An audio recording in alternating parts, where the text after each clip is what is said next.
Hello everyone, so just a very quick update here. I don't want to spend too long on this because I spent a lot of time putting together that story so far video. If you've not watched it yet, please do. That was probably about 40 hours of editing to put it together. Those maps, not easy to do. So this video really is just intended to be quite a short, quick to pull together supplement to that, just to kind of update on where we are from there. And really just to kind of get up to speed the new player that's hopefully joining our table tonight. He's been away from us for half a year. He's been in hospital, and he's finally out, and he's back on his feet. And of course he's not 100% yet, but hopefully he can be there today. And I hope that he enjoys being at the table because it's a really fun campaign. Really exciting session that we had. It was a lot of fun. We decided, because at the end of the previous session one of our characters had died. So if you recall, at the end of the last session we were on the 8th level of the dungeon. We were in a swamp level. We'd managed to find a secret passageway, and inside there was a necromancer and some undead servants. We went into a fight against those. During that fight, Mama Leota, one of our characters, pulled out the wonder fireballs, cast it at the 8th level on the group of enemies, and in the crossfires was caught our paladin, and he went down.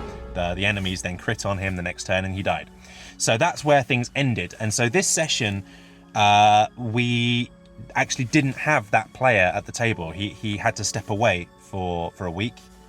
Sometimes he's not able to come, so he wasn't that player. Not only was his character dead, but the player himself was absent last week.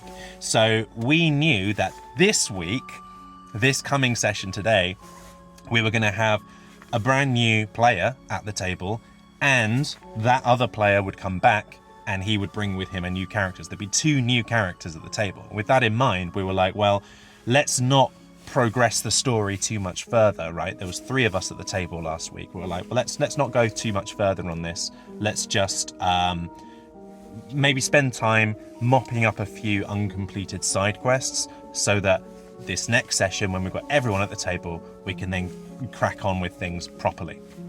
And I think everyone kind of agreed that was the best thing to do. So the way that we did things, basically, there were 3 phases to the session. So let's go through those one by one. The first phase was just mopping up after that fight against all of the undead. Basically, once the dust had settled, we realized that our compatriot was dead.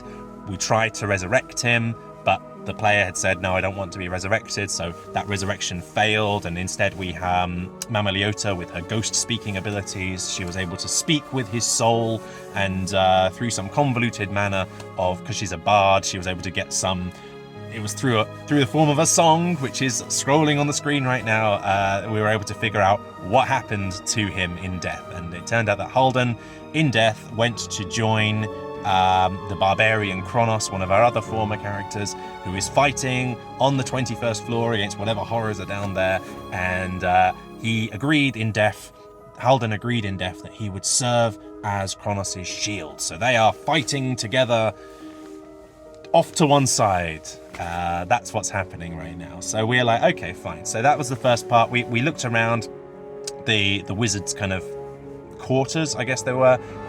There wasn't much there. The wizard himself had disappeared, I guess, during the fight without us realizing. We managed to get his spell book. That was quite cool. We've got a few spells in there. Not that we can use them, but we can use them as spell scrolls, which is quite cool.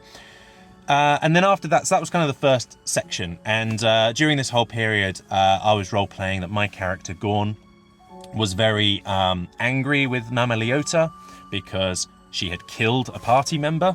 Basically, I was like, we were going to take those undead down. There was no reason for you to use that wonder fireballs. You killed someone on our team. Pretty legitimate grievances, to be honest. So then the second part of the session, this was when we were like, okay, let's spend some time mopping up a bit. We're not going to progress to the next floor. The stairs are right there, but we're like, let's not progress to the next floor. Let's go back instead. If you recall, there was a sentient sword, Tiralai, on the 5th floor that we'd kind of left behind. So we went back to the 5th floor, And we went back to the dragon there, and we basically asked the sword, Tiralai, if he would come with us. There was a bit of persuasion going on. He basically wanted to figure out which of us in the party was worthy to carry him. Turned out that in the end, the rogue Tix was the one that was worthy to carry him because, I mean, he's the one. He's a rogue, right? And the sword himself is quite greedy and just wants money and gems. And so, yeah, he's basically he's a very powerful sword. He's a sword of sharpness, which can cast like fly and transport via plants and polymorph. I think those are the 3 spells. So it's a very powerful sword, and it is now in the hands of our rogue. So then after that, that was one little side quest we mopped up. On the way, we also stopped by, on the 6th floor, the Lost Levels, we stopped by the room where we can cast Divination unlimited times, and Gorn basically wanted to figure out a few things, like what had happened to the paladin who left the sword in the dragon and things like this. I asked a few Divination spell things. As always, I've got it in my notes, but I won't necessarily go over it now because it's not really that important. And then finally we went back to the swamp, but this time again, instead of progressing to the next floor, we're like, well, let's explore somewhere else on this swamp level. And when we ended up exploring, we found a really big temple. This temple was filled with bullywugs, lots of these frog people, basically. And we went around, we were kind of being stealthy, of course, doing the usual thing. Gorn basically turned himself into a giant frog so that he could be a bit stealthier around these giant frogs. These sorts of things. And we basically snuck inside this temple, and we, basically got up to no good inside. We managed to find, there was this one room where there was like a secret compartment which we opened up, and inside there was a candle. And as soon as we tried to take the candle, these 2 spirits appeared, Yuan-Ti abomination spirits, which attacked us. We had a big fight against these spirits. I was still in frog form at the time, and specifically on the character sheet of a frog, if you look at it, one of the abilities of a frog is swallow. And so it came round to my turn, and on the first turn of combat, I was like, can I eat the candle? I'm pretty sure I want to take this candle with us. So I ate the candle, right? So we've got it now, I've swallowed it. And then after that, things quickly took a turn for the worst in that fight. But it was quite, in kind of the funniest way. So first of all, Mama Leota wanted to cast polymorph on me, okay? And I've already told you, my character was a little bit like, he doesn't trust Mama Leota at the moment because she just killed someone in our party.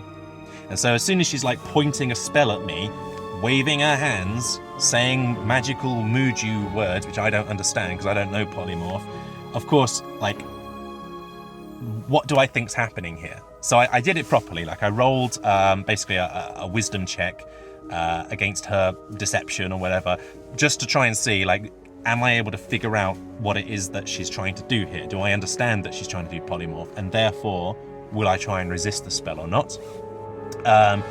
Basically, I failed that roll. I had no idea what she was doing. As far as I was concerned, she was attacking me. And so I resisted against the polymorph. But she was able to force the issue with bardic stuff, and I became... she turned me into a giant ape. Great. So I've now got 170 hit points. The problem is, as a giant ape, my intelligence is 4, or some ridiculous number that meant it's like a negative modifier on my intelligence. And then when in the next round of combat, so things are not going too well in this fight, okay? People are getting restrained because these abominations can restrain you, and we're all getting kind of attacked, and it's looking quite bad. There's only 3 of us in the party. These are quite high CR monsters. And so in the next round of combat, Mama Leota decides... she's basically got 2 settings, Mama Leota. She either goes like level 8 fireball, or she runs away, right? And this time she decided to run away. And so she cast like, I don't know, like Dimension Door or Thunder Step, or one of these spells that meant that she and Tix, the other member of our party, bamfed away, and they appeared on the other side of the dungeon. But Gorn, who was still in great ape form, he did not bamf away. And she was expecting, because I wasn't grappled at the time, she was expecting that I would disengage and run after them. But I'm a giant ape with a minus intelligence modifier, so I did it properly. I rolled an insight check to be like, do I know what's going on here? Like, I'm an animal. I'm acting on pure animal bestial instinct here, you know? Am I even aware of the fact that she's gone? And I rolled something like, it was like a 4 on the dice, like -2. And I was just like, I don't even realize you guys have left the room. Like, I am so invested in this fight. I don't even realize you've gone. And let alone the fact what it is that you're up to, that I need to disengage, whatever. I have no idea of that. I'm fighting. And so I kept fighting. So it's just me in giant ape form against 2 Yuan-Ti abominations. To be fair, I was rolling really badly. I'm restrained as well at some point, so I'm rolling at disadvantage. But, okay, 170 hit points as a giant ape, plus then the 80 plus hit points and a higher AC as myself. And yeah, I actually took down one of those abominations. I got the other one into like single-digit HP. In the meantime, the other characters are like, oh gosh, he's not coming, is he?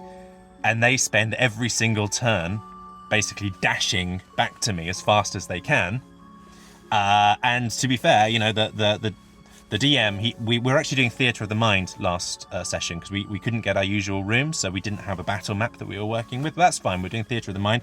And the DM did have Roll20 open in front of him, so he was doing it properly. He was like tracking like how many squares they were running. They were dashing every turn. And in the meantime, I'm fighting. So it was like 4 or 5 turns before they got back to me.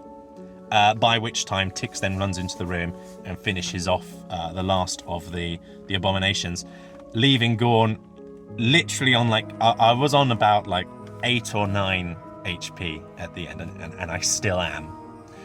So after this, we took down those abominations, Gorn back to being himself again, of course, utterly furious with Mama Leota, completely not trusting her anymore at all. To the point, like, I had to make sure that the player was cool with this afterwards. I was like, you know, do you mind? Like, you do realize that if I'm, like, antagonism between our characters is not antagonism between us, right? I mean, this is the same guy that used to play as Bolene that I had a love interest with, and now this person's playing a character that I had the complete opposite of love with, and I'm like, are you cool with the fact, like, I'm not, like, when I'm shouting at you and telling you off, I'm not telling you off, I'm telling your character off. And he's like, yeah, I totally get it, it's fine. So had to make sure that they were okay with that fact, and they are, because they're a great player. And so it led to some really fun dynamics going forwards, because this, let's remember now, Gorn has been in the party since session 1. Mama Leota is the second longest surviving member of the party. So he's been with her for the longest time. She replaced Bolene. He has no love for her. And everyone else in the party is just some chump that just rolled up literally in the last couple of weeks. So he doesn't care about any of them, really. He's just like, at this point, it's like I'm on this adventure and there's just some guys following me around. Like, I have no, like, investment in them. We're not really a party so much as we are just a collection of individuals. That's kind of where we are. So, you know, them's the break sometimes. I think we need to kind of settle with this new group a little bit, get a new group dynamic going, because the previous group that we had, you know, Gorn, Bolene, Halden, Kronos, that group kind of went through like 3 or 4 floors and was pretty close-knit by the end. We need to kind of re-establish that. So for the meantime, a lot of aggression. But then following this, basically we are inside this Bullywug Yuan-Ti temple. We're trying to figure out what's going on. And we discover a Bullywug assassin kind of hiding in the next room, kind of startled by this fight that we were having and just kind of hiding away. We speak with this assassin, and it turns out that he is serving the King of Fetid Obliteration, who is apparently a Death Slard, who has a Hydra as a pet. And we're like, well, I don't think we want to take him on. He's the king of the Bullywugs, essentially. And we're like, don't think we want to take him down. But we were in the conversation with this assassin, And he told us basically that the reason why this Death Slard is in charge of them is because he is the only one protecting them from the Nagas. And if you remember, there are like 3 Nagas on this floor. We'd already been asked to take them out by a ghost in the last session. A ghost that had been cursed to stay in this temple. And so now there's basically 2 reasons for us to take on these Nagas. Basically, where we are right now, we're like, hang on a second, if we take out these Nagas, then there's no reason for you to follow this Death Slard, and you can protect yourselves as Bullywugs. That's better, right? You don't want to follow a Slard, follow yourselves. And he's like, yeah, that would be quite cool. And we're like, cool. I guess that's what we're doing next session then. So yeah, next session, we're basically going to take on some Nagas, which is going to be quite fun. But yeah, it was just a really fun session. It was a lot of fun. Theatre of the mind, like I say, and just a little bit of a chance for us to kind of mop up some unfinished side quests. We've got Tiralai, we've got the sword from the 5th floor. That's a huge bonus there. And as I say, this next session today, we're going to have 2 new characters at the table, and hopefully a whole new dynamic at the table as well, to kind of break up the bickering between Mama Leota and Gorn. So yeah, that's where we are. Excited to see where we go. And like I say, if you haven't watched it yet, please do take a look at the Story So Far videos, because a lot of work went into them, and I'm quite proud of them. I think they're pretty cool. So yeah, take care. See you soon. Bye.